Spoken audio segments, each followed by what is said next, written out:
All right, so Robert's up first. He says business citations GMB allows for primary and additional phone numbers so that we can use a tracking phone number.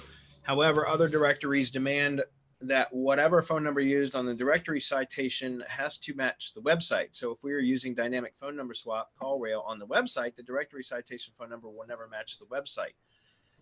How are you guys getting up to the top 40 to 50 citations these days and getting the best use of call tracking numbers? Okay, well, the way that dynamic number insertion works, as I understand it, because I do that with Google Ads, but I don't use the call rail code to do that. I use Google Ads code to do that. And now you set it up really simply with Tag Manager. It's really easy to do now.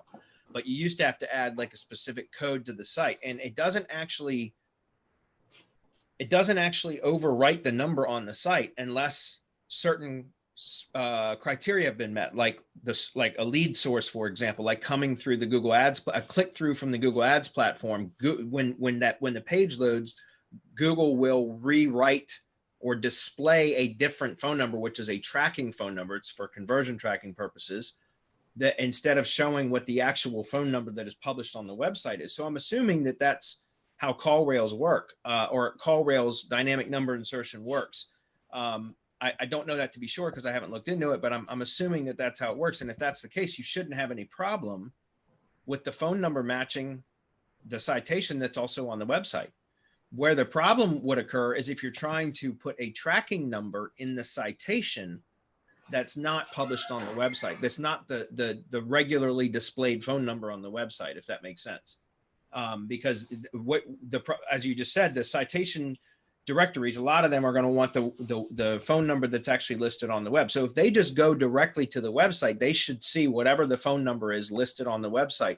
It shouldn't be any dynamic insertion, right? If it's a direct visit. But if it's coming through a Google ad or something like that, then it should change. So my point is that you shouldn't have any issues. And the reason I say that is because I have a lot of different clients and lead gen properties that I have the dynamic number insertion Google code on, but I also build citations, and I have no problem getting the citation directories to accept the citation with the phone number that's listed on the website, even though I'm using dynamic number insertion code, because the only time that number changes is when somebody clicks through from a Google ad, if that makes sense.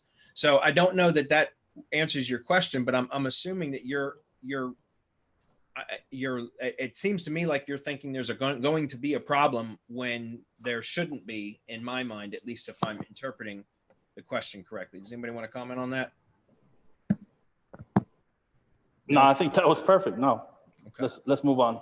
Yeah, you shouldn't have any issues, man. Seriously. But if that's incorrect, as far as what my analysis or interpretation of your question, then please clarify below and we'll get to it.